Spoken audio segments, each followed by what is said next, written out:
Thanks, Benjamin, for the nice introduction. Yes, hello, and welcome to my talk, Practical Auth in a Serverless World. It's really nice you're all here.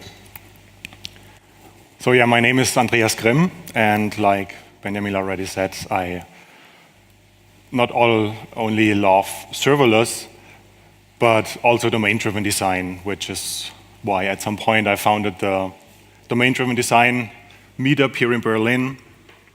And I also like event storming, which is related to domain-driven design. I'm also very much into JavaScript, TypeScript, so I helped to organize another meetup here in Berlin. And I work at Achelios. That's a company here in Berlin, actually operating globally, but one office is here in Berlin where most of the software development is happening. It's a real estate company. And currently we're developing a lot of internal business software, where at some point we realized our third-party ERP systems, they are not flexible enough for what we want, and we want to develop all the software, or most of the software ourselves, where it makes sense.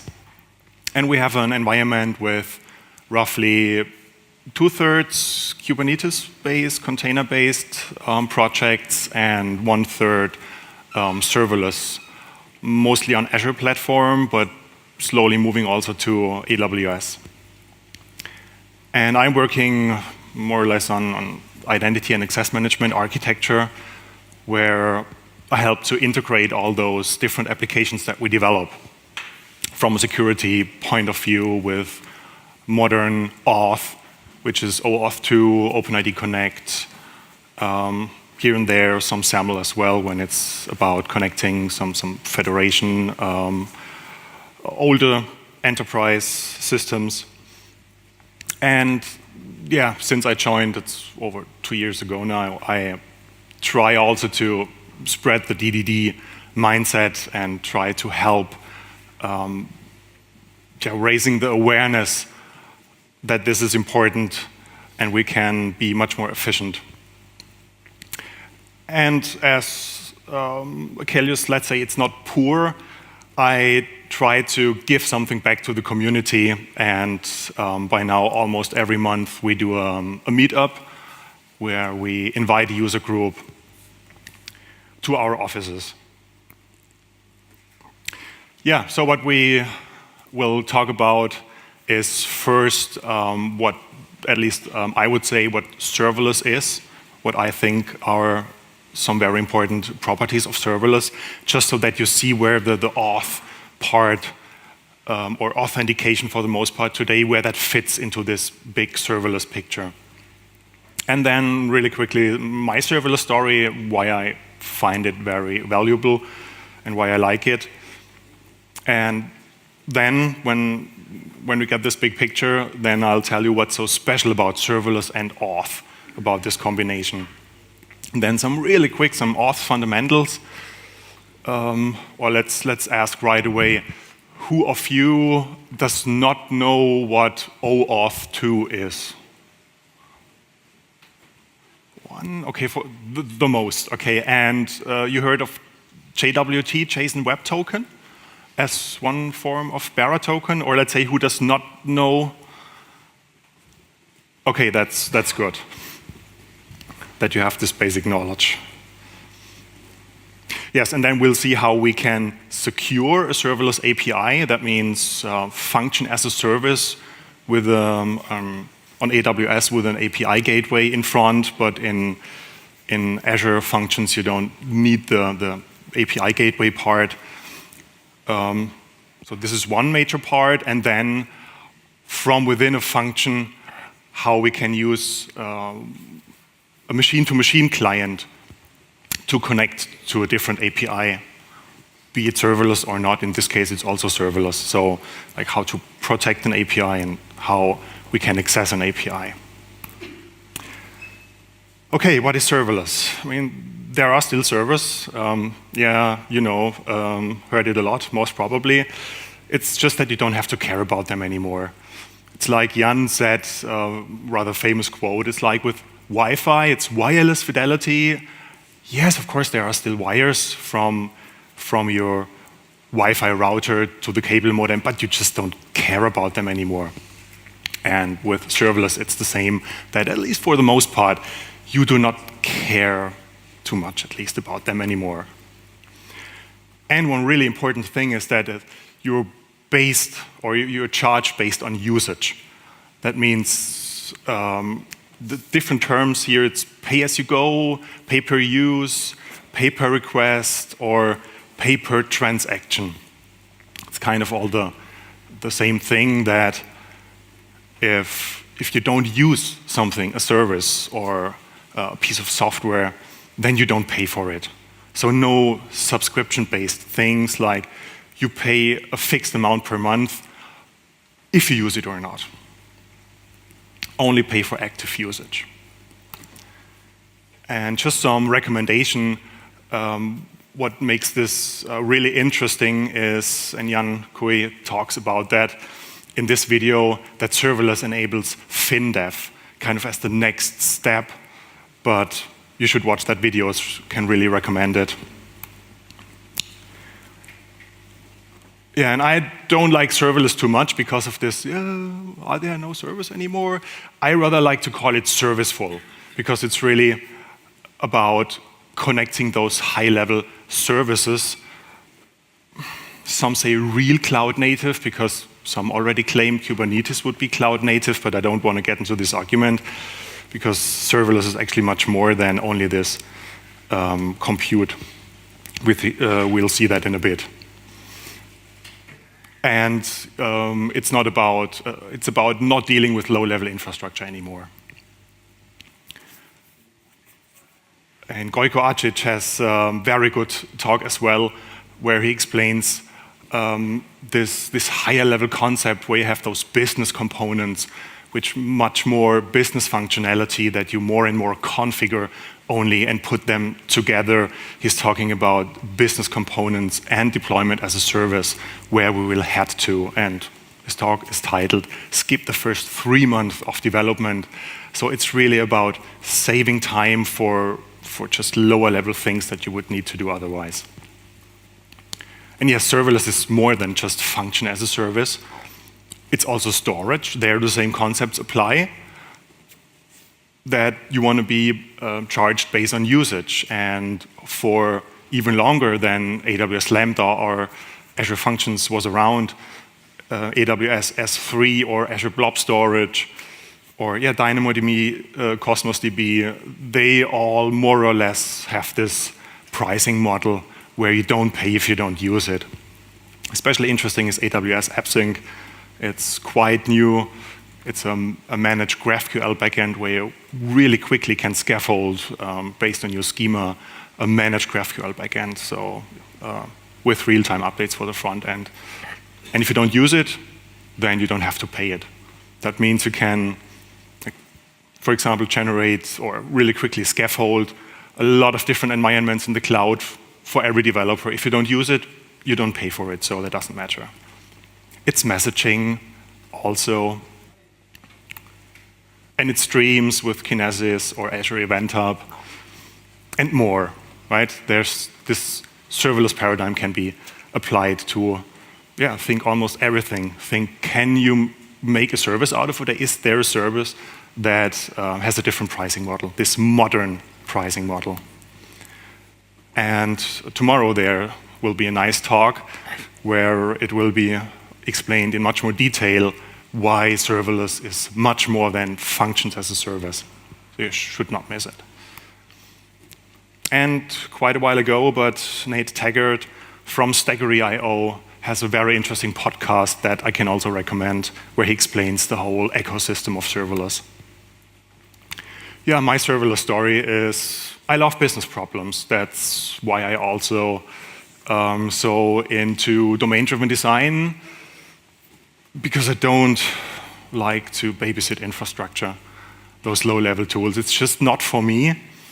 I don't like to solve low-level technical problems, or I did performance optimization of database queries for a couple of years, so I had enough of that. I want to do a higher level problem solving. But of course, we still need the people that provide those low-level tools and this low-level tooling. So not to be offensive here, it's just that we most probably will need much fewer and much better ones.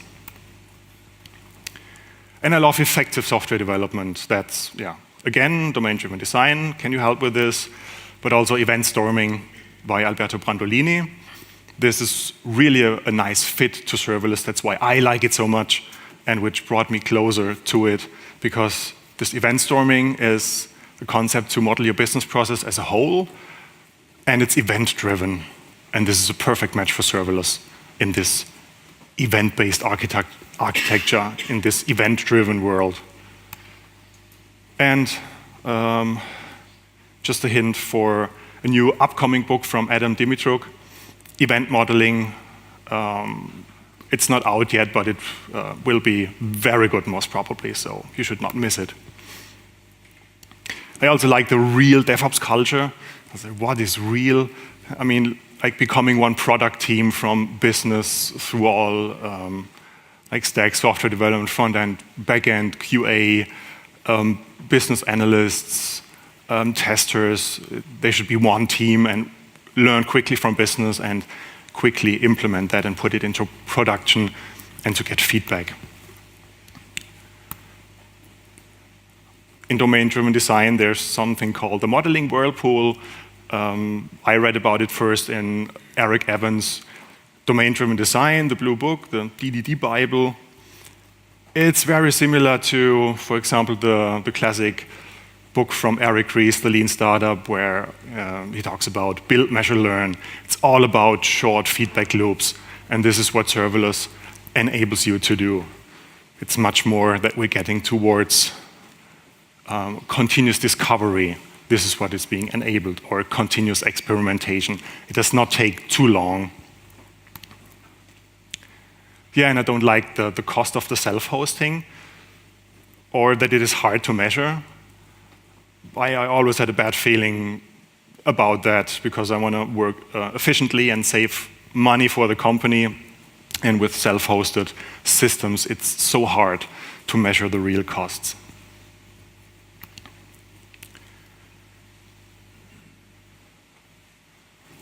Can I zoom in here a bit? No. It's a bit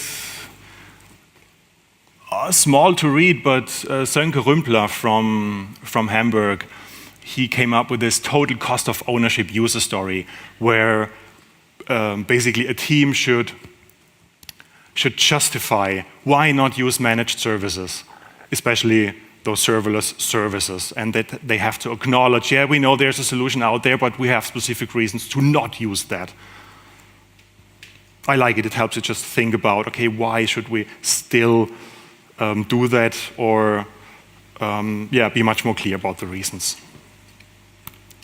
And there's also this topic of cloud login, but I always compare it with employee login, which is also a login that you can have. And I would argue, at least in some circumstances, it's easier to change the cloud provider than to change your employees, at least some of them. Yeah, and I like it, and I also think that it's becoming commodity quite soon, or is to some extent. And the best explained is that by Simon Wardley. You might have heard of Wardley maps. And that's how I feel sometimes when I talk about serverless or try to explain the benefits, that heretic, burn him. You should watch that talk. It's also very good. Okay, that just set the big picture of serverless.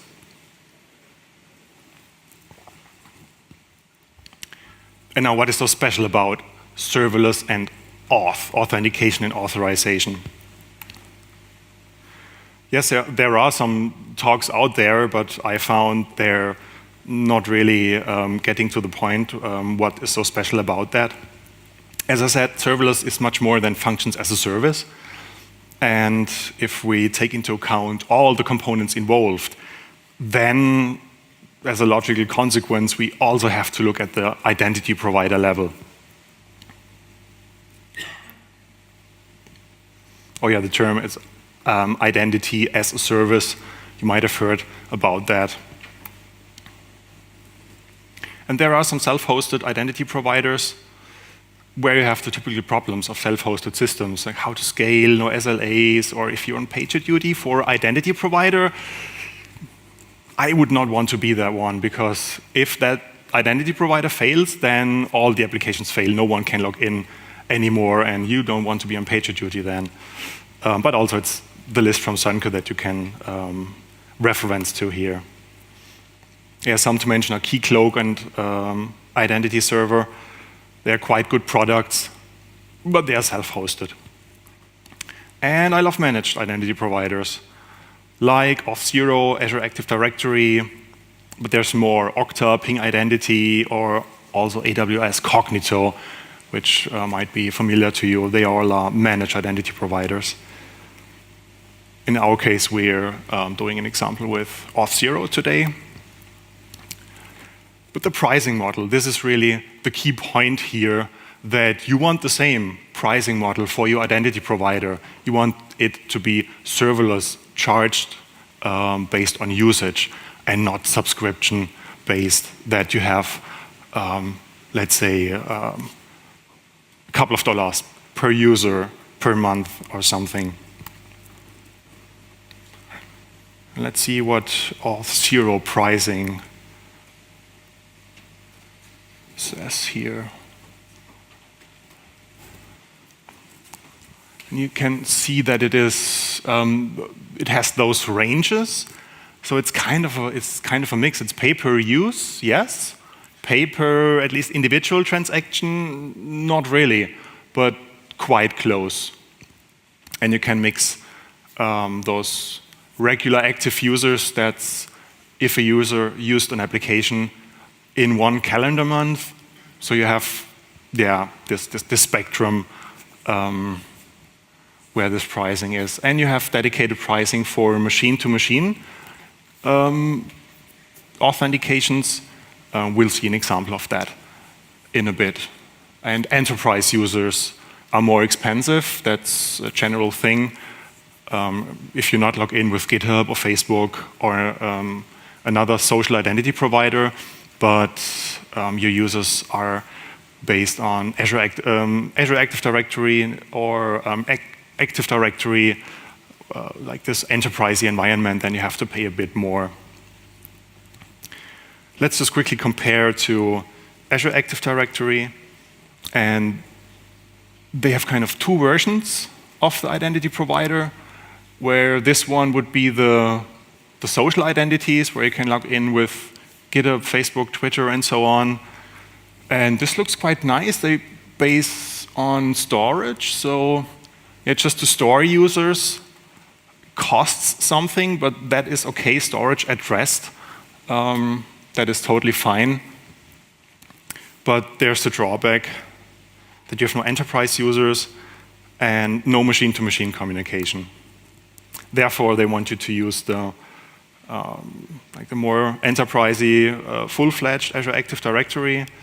And there again, you have to pay per user per month, which is kind of unfortunate.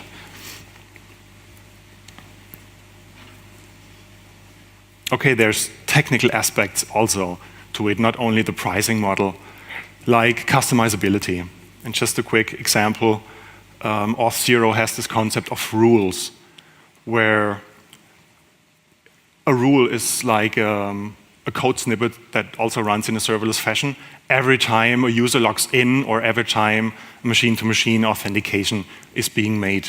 And this is from our production system. You see we do quite some things here where we can, for example, address the fact that for some users it's called UK and not GB, but business wants it to be Great Britain, for example, one country field. This is something, that's one example of where we just trim the user ID a bit. It's really easy code snippet that you can deploy here. And if we look at Azure Active Directory, it's much harder to do, or in a lot of cases impossible. They have this claims mapping thing, or optional claims, but it's a predefined set, and I think it's cumbersome, and it takes a lot of time to learn. That's one of the reasons why back then we decided to not go with Azure Active Directory based on Active Directory. Although our enterprise scenario, we have Active Directory. That's where our users live in. Okay, which identity provider to choose then? Yeah, it depends, really, on a couple of things. Usage patterns, you've seen, they're slightly different pricing models. Some are really based on charged based per authentication, and some if you log in somewhere in one calendar month. So it might be a bit pricey. You need to know your users a bit to estimate the price a bit better. But flexibility and simplicity is also key. And I would say if it's simpler to achieve your goal, like with the Auth0 rules, then it's quicker. You can faster care again about your actual business problem and not about this. So I think it's important that it's simple enough. But you need to compare all the identity providers in the end, or can ask me for some recommendations, because there, as you've seen, there's more than only these two.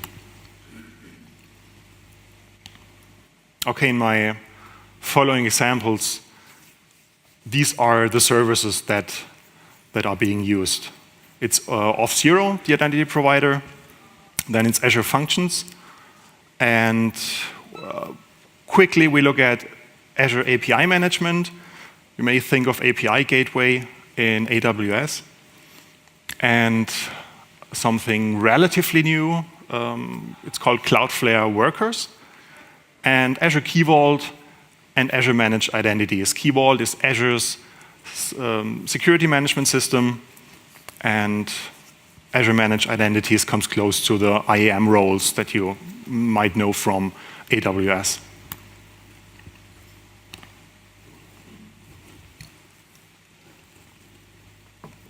Okay, as I said, it's like two parts. An API, how to protect this API, and how to access an API. And first, let's look at how to protect an API. So this is a typical scenario that we have here. A user logs in a browser that is called an interactive client, or it might also be a native app, by being redirected to an identity provider, or you have some form of pop-up, and a username, which is kind of the ID of the user, and a password, which functions as shared secret in this case, are being sent to the identity provider. And if, let's call it fancy, the authenticity of the user's identity can be proved, then an access token and an ID token typically get returned to the browser. Also, typically the ID token stays in this interactive client.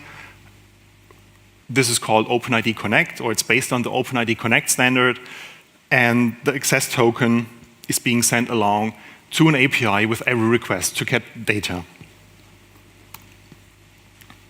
Yeah, it's about interactive client, and the browser or the native app. This is not really related to serverless. Just to make that clear, that this is nothing special or has no serverless specialties here. But the API that the browser is talking to, the API runs as a function. And the question is, where do we validate the JSON Web Token? And we have a couple of approaches where we can validate. the JWT. And first, let's look at how to do it within the function directly.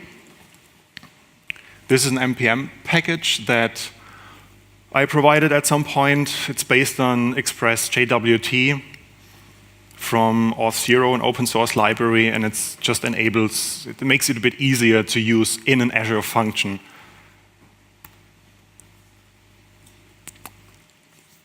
And this is a code snippet where you can see how this higher order component, this higher order function, wraps your main function. You have to define those 4 properties, which is kind of the audience, who am I as an API? Algorithm, in this case, means use public key, private key, which is more secure than a shared secret. And the domain of the identity provider is also important to know to validate the JSON Web Token. And actually, client secret, the name is a bit misleading because here goes the public key of the identity provider. Yeah, and then we have our main function, and we just wrap the main function with that validate call. We see that in example in a demo in just a bit. And if you do only that as a means to protect your API, at least in Azure, that might be problematic because there is something called Azure function bindings. And this is a concept, and I'm not too sure if AWS has something like that today, where in a declarative fashion, you can provide information about, for example, which document from the database should be retrieved and injected into my function when it's being executed. And this is how such a declaration looks like. And the interesting part is at the end where it says ID, the ID of the document that we want to retrieve from the database reflects or is being taken out of the query string, basically, when you call a function. And it's important to know that this code runs before your actual function runs. That means that there is the possibility to kind of DDoS your system or produce I/O like calls to the database that result in additional costs and maybe even at some point in low availability of your system. Therefore, if you do that within your function, then always use an API key on top of it, because the API key is being evaluated before the bindings run.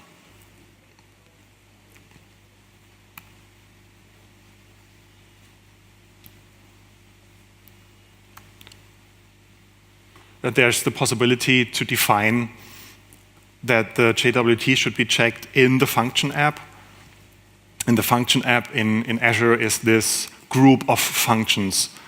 Just the concept to group functions. And for this group, you can define that you want to check the JSON Web Token, but sadly, only for Azure Active Directory. So you cannot do it for any other identity provider, which I don't like, and it really limits you, so we don't want to use that. Yeah, we could do it in Azure API management, which is similar to AWS gateways, and just recently they also provided a so-called consumption-based plan where you're being billed per transactions or per requests, which sounded really nice. Then yeah, let's use Azure API management. We didn't use it before because it's really expensive. But now with this serverless plan, with this new pricing model, wanted to try it, but then noticed that, oh damn, not again. Also in this dedicated service, you have to use Azure Active Directory, and no other identity provider is possible to use. Actually, it's a really simple check. I don't know why they, in this case, they force you to create an application inside Azure Active Directory and think I don't know why it's so complicated, and so it doesn't work, unfortunately. But now we have something called Cloudflare workers. And I'll show you how we can do the authentication in there. What are Cloudflare workers? Who of you has heard of Cloudflare in the past? And you might first think of, yeah, it's DDoS protection, it's caching. And what else? Something that you relate to Cloudflare? Security things, right? SSL certificates and that kind of things, rate limiting. And now they, just like an API gateway, they enabled you to deploy code to all their data centers. So it's their version of serverless. And that has a real benefit that the code runs much closer to the consumer, much closer to you. So we have here in Berlin a data center, or if you're in Frankfurt, there's lots of data centers where the code runs really quickly. And it's based on V8 engine and a service worker API. And they don't spin up a whole VM when your code runs, but just like a new tab in a browser, which is real quick. So you can deploy quickly kind of to the whole world, to everywhere. And it's also pretty cheap, I would say. First, you might think $5 per month might seem a bit much. It's for the first 10 million requests here. And then 50 cents for the next million, and so on. So I would say it's pay per request. Yes, you have this range of 10 million requests where you have to pay $5.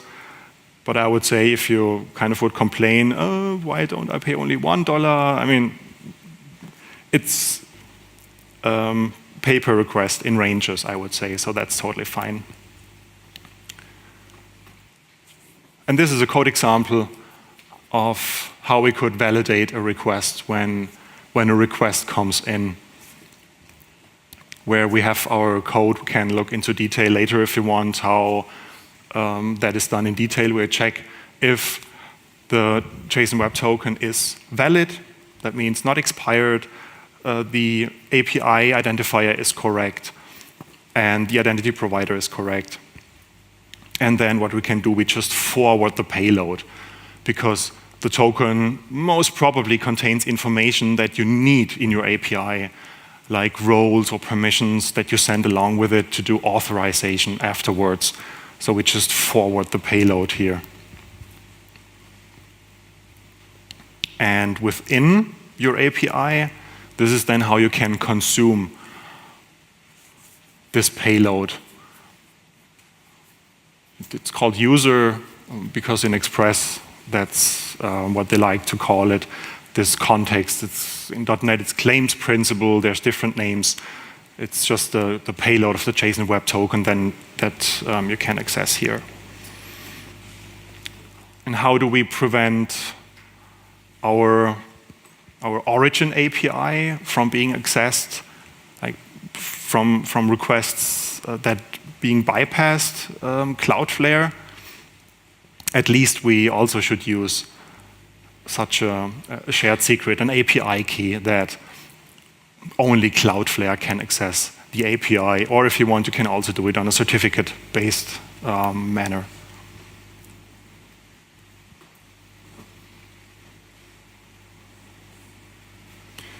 Then let's see a quick demo.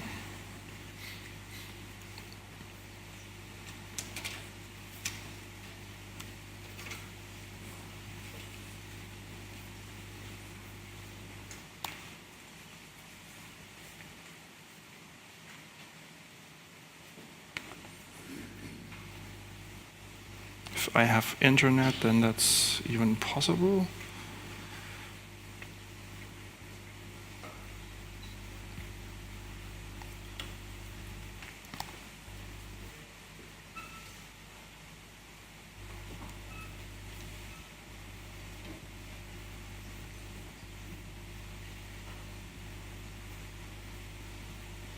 Okay, just as an example. Oh, wait a moment, you don't see that one.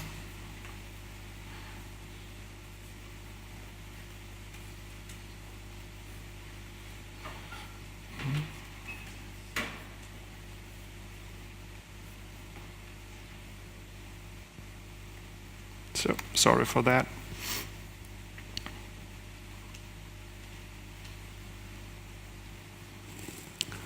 So, now we're on the same page. This is an example of very simple function where basically nothing is checked in here. It's a hello world function, basically. And when we run that locally, let's do that real quick.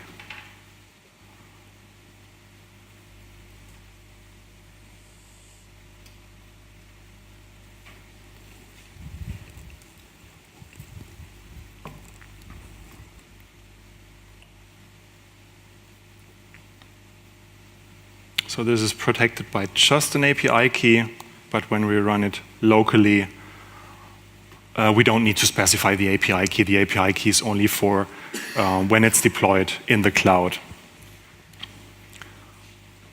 Like here in this case, I have a version. This is just the same code. It's deployed in the cloud, here at demo.serverless cloud. And here I need an API key. It's called functions key. If I change that, then I'm not allowed anymore.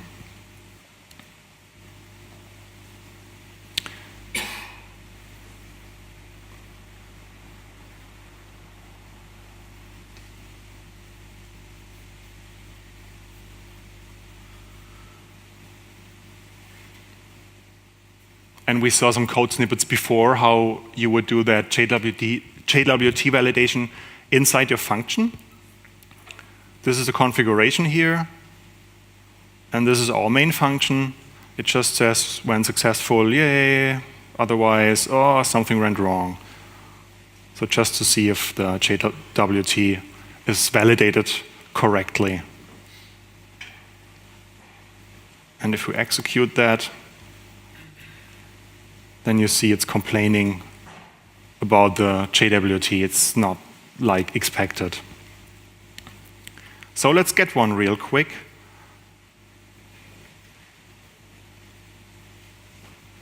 And I provided just a very rudimentary front end here, where we can log in. And you remember the picture from before where we had the browser and the identity provider. And now it was redirected from the browser to the identity provider. Identity provider now says, hey, please log in. And we can see that, yeah, we are here at auth0.com and not on our local machine anymore. I log in here, yay, I'm authenticated. And what enables this is, as I store the access token in local storage here, I just grab it from here and ignore that front end, because let's use an HTTP client. I mean, this is kind of like Postman, but just in the editor, if you wonder. And we specify the bearer token here, and hopefully, oh, you see, it's passing this request user, it's there, and we see it's the payload of the JWT that we have in the function. Yes, it's okay, please go on. And yes, successful.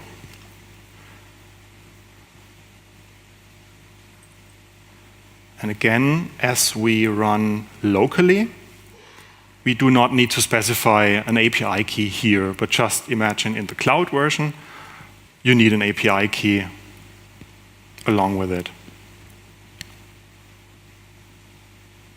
And now the Cloudflare workers.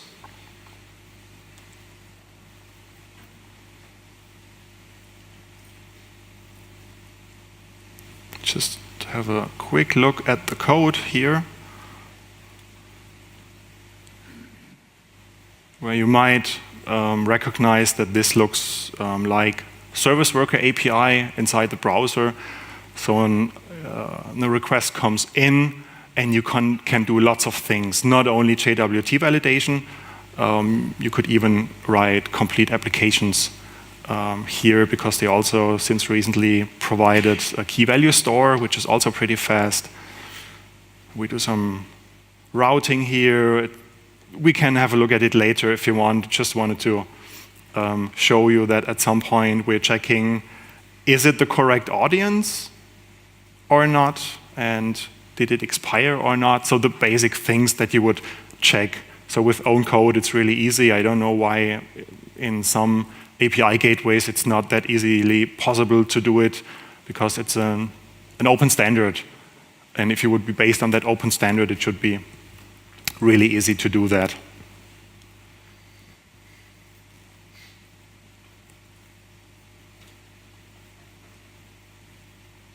I already provided a bearer token here just an hour ago, so this token is also valid, so just that I do not have to paste that in here anymore. And now we see that there's some additional stuff here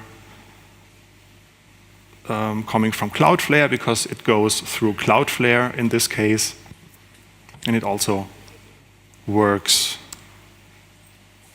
We can see, like in the status codes here, we can check. We have some form of monitoring also in Cloudflare workers. So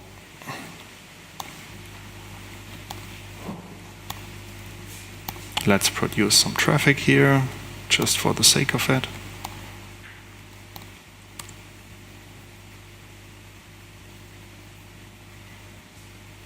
I guess it takes its time to update.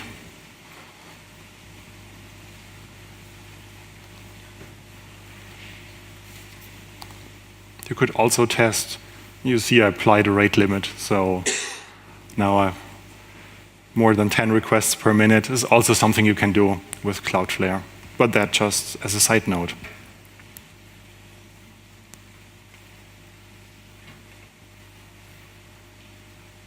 And your function code, as we also saw in the snippet before, you would just parse this payload here, and that's it. No need to check the JSON web token inside your function. That has a couple of advantages. You take the responsibility out of the application and can centralize it for all your applications that you have, which is also quite nice, or at least your data protection officer might like that. Because the law says regarding GDPR, you need to do what is technically possible and feasible. And with this, it's really easy to provide this higher level of security.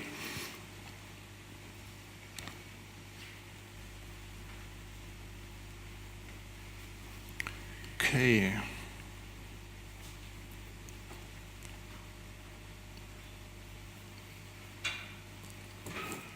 Back to the slides, yes. So this was how to protect an API. Now we have a couple of minutes left only, but I'll try to finish in time. How to access APIs. And like from another backend, not from the browser anymore, but from a machine. This is key now. So the thing is, we also need an access token, of course, to access an API.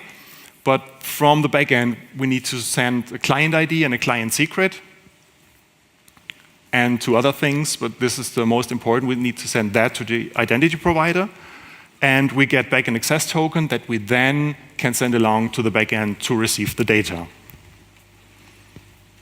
So this machine-to-machine client, or a non-interactive client, it runs in a function as a service. So just think this function that we just saw before now does not return a static value, but itself needs to make another call, fan out to another service. And we have now the situation that in this serverless world, it is stateless. At least when you start to scale out, then you cannot rely on local state anymore. And the question is where to store these secrets. And here is where the secrets management system Azure Key Vault comes into play, because and managed identity, because the function app says, hey, Azure Key Vault, it's me. Please give me a client secret that you stored securely. And Azure Key Vault says, oh, yeah, sure, here you are. And then as a next step, the client ID and client secret can then be sent to the identity provider, nothing new in this case. But again, when the machine-to-machine client receives this access token, it says, hey, Key Vault, can you please store this access token for me again using its identity? Because you can or you even should store it in memory, but that does not scale this in-memory storage. So you store it in the Key Vault again. And the next time you ask for a token, is there a cache token in the Key Vault? And if yes, Azure Key Vault returns this token. And you have then the token to send along to the API.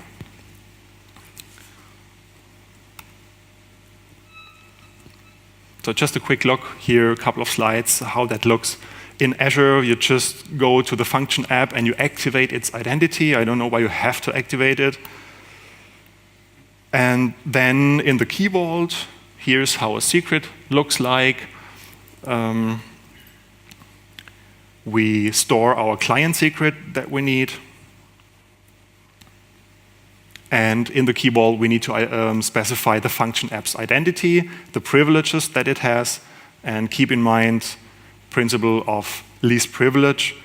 Rather do more key vaults, dedicated key vaults, because they're quite cheap to address the needs of the function. Key vault pricing is also pay per transaction. Here, rather, the problem is that you have a rate limit at some point, so you should really think about also in-memory caching. And how do we access the Key Vault from code?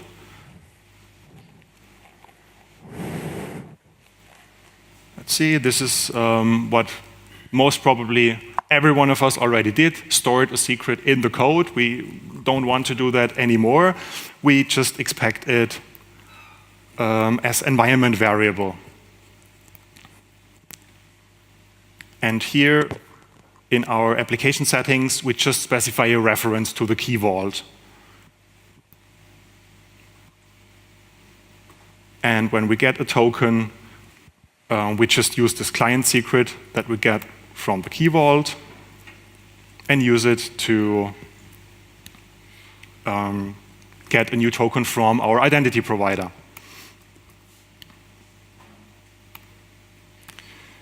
Now, for another demo, I just one quick, because my time is over, but I want to show you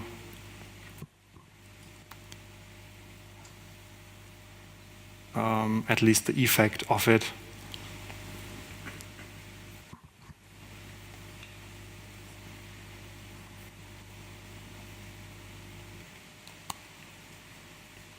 So this version uses the Key Vault with the code that you just saw to get, in this case, from another API, a serverless cat. Whoops. Let's take a look in the Key Vault. Oh, it's not here, but there.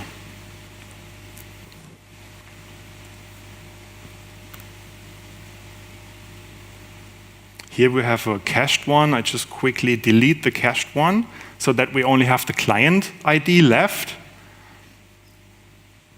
And now we have a version that looks into the cache. Is there one? No, then I put this access token that I get, I put it in the cache again.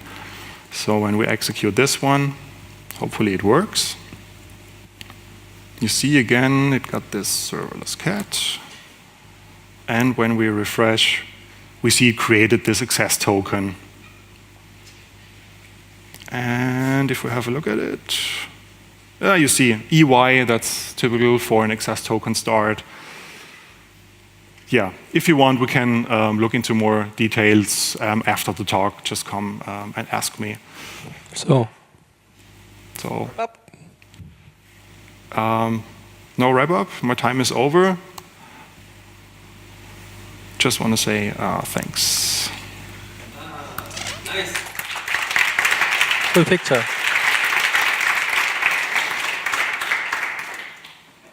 So, as we have now a longer break with some drinks and also small things, finger food, we can still do a Q&A session. So, who has got any question?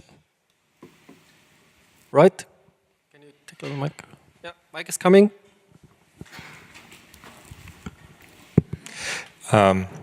So you were showing lots of stuff about using JWT for authentication. Do you have any recommendations if I want to do, I don't know, some authentication which I can also log out from? So if you want to do a more active lookup of valid credentials, is there any pattern or anything that you can recommend that will scale? That will scale. You can do it with functions again. In the case of JWT, we also talk about an introspectable token, a self-contained token. But that also means that when an API receives the token, that the API itself does not have to send another request to the identity provider.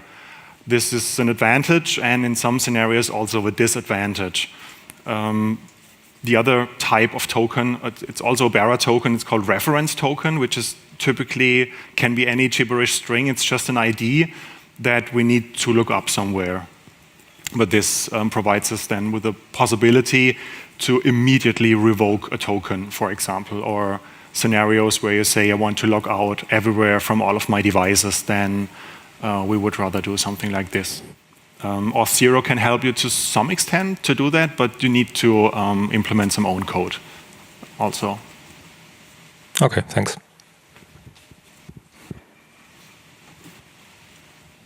Hi. I'm not that much into the serverless world, but I heard about there are some delays when you cold start your serverless functions and when you've got a whole service environment with many services. Have you had some problems with delays and the lifetime of these tokens? Okay, so the questions are being recorded? Or should I repeat them? Yeah, record. Those two parts that you mentioned, so the typical problem or the typical question, yes, we also had problems with cold start.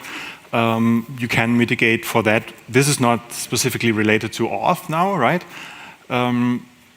Azure, for example, they provide a premium plan where you can pay for one more VM that's idling around. So that in the case when you need to scale out, that's always one more machine that cares for this sudden traffic spike. I'm not too sure about AWS currently, what they provide, or if you would need to do that manually. And regarding the lifetimes of the token, just come after the talk to me. I can show you how to do the 401 handling, which is basically you take the token from the cache, send it to the API, get an error, and okay, most probably the token expired, or you check the expiry time before, but still race condition can happen, so you just get a new token, cache it again, and try it again. Yes, that's what I thought of. I know the refresh token flow, but when you have to pay per request, you always do more requests when you have these delays, so yeah. Yeah, sure, you do. But typically, at least machine-to-machine tokens, the default value from Auth0 is 24 hours. Okay. So that does not happen too often. Okay, I think we can wrap it up there, or for now. So you can always talk to Andreas. He will be there around in the next hours. So thank you very much for giving us the insights and also have some demos included. And for everyone else, enjoy the drinks. And afterwards, we still have 2 sessions left. One is from Vernon on DDD, and the other one I have to look it up. Yeah. So enjoy.